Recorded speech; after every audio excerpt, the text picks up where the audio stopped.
Tell you honestly, Casemiro mas malaking chance na manalo. I give you one reason. Si Casemiro kasi talagang malakas at Oo nga raw, malakas daw mag-riske. talaga. Hindi sigurista. Talagang makipag-riske. Is either siyang bumagsak or siyang makataas. So, compare to the Palace, mas malakas Casemiro.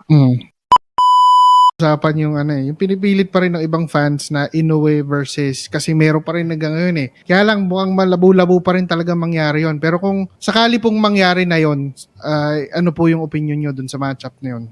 If you ask me, I'll tell you honestly, Casemiro mas malaking chance na manalo. I give you one reason. Si Casemiro kasi talagang malakas at Oo nga raw, malakas daw mag-riske. talaga. Hindi sigurista. Talagang makipag-riske. Is either siyang bumagsak or siyang makataas. So, compare to the Palace, mas malakas Casemiro.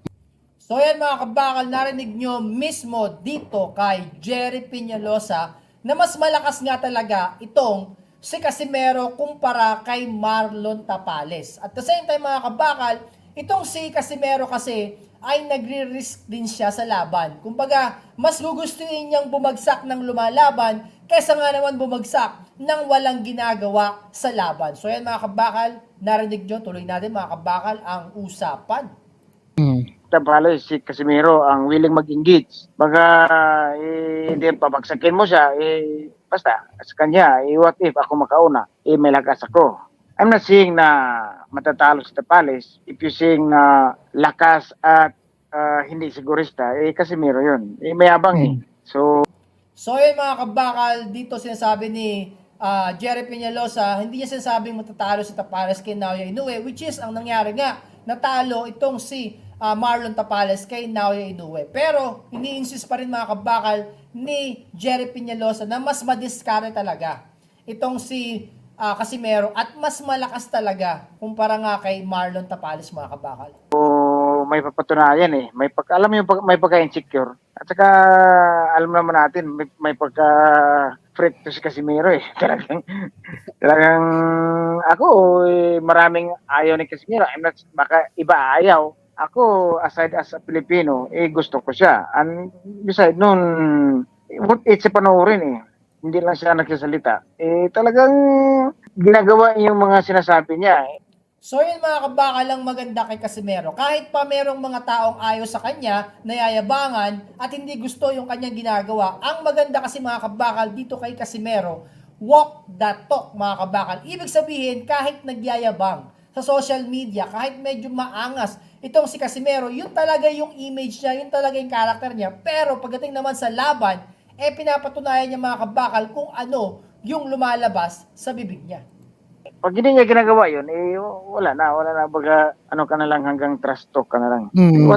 Patuloy siyang mananalo at mabigay ng magandang laban. At lalo na pag impressive yung panalo niya, siyempre, as Pilipino, supportahan natin siya. But for me, Tapales is mas may skills compared to Casemiro. Kaso lang, nangyari si Casemiro, willing magkipag-engage And that's the only way na manalo kay Inoue. Kasi aminin natin, pag nagipag-picture taking ka sa taas ng ring kay Inoue, talagang babasagin ka dahan-dahan. Si Tapales, baga methodical baga dahan-dahan ka rin yung baga may style magaling, magandang style. Hindi kailangan yung pag si Inoue ang kalaban mo, mahirap ma-outback si Inoue. Unlike si Casemiro, ibang style magkaiba. Si Casemiro parang like sinabi ko, magkipag-engage Kasi nga, mayabang medyo gusto niyang may papatunayan Kasi matagal niyang gusto. At personally, I think si Inoue takot kay Casemiro.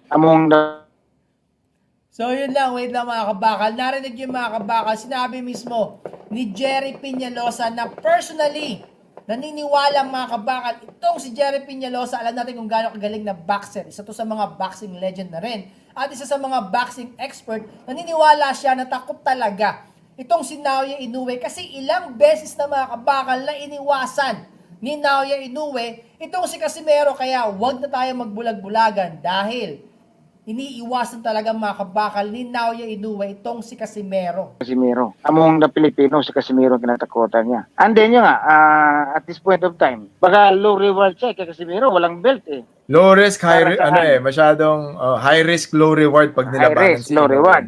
So pag Oo. manalo sa Casimiro, ano lang, baka yung mga, ayun lang yung mga talagang fanatic sa boxing, gusto siyang malabanan kasi isang mas exciting panoorin. Pero pagdating sa style, tingin ko si Tapalis. Mas maganda ang style ni boxing kasi styles makes fight, di ba? Oo. So Oo. I think personally si Casimero mahirapan sa style ni Tapalis. Mm. Si Inoue, tingin ko mas gusto ni Inoue kalabanin si Tapalis. Si Casimero gusto niya kalabanin si Inoue kasi magkipag-engage pareho sila eh. So what if makauna si Casimero? So pero both Filipino boxer may mga chance against Inoue. But sa nangyari kasi Casimero mas malakas compare kay Tapalis. Mas makipag-engage. Siguro sa Tapalis magandang style. Slowly but surely sa Tapalis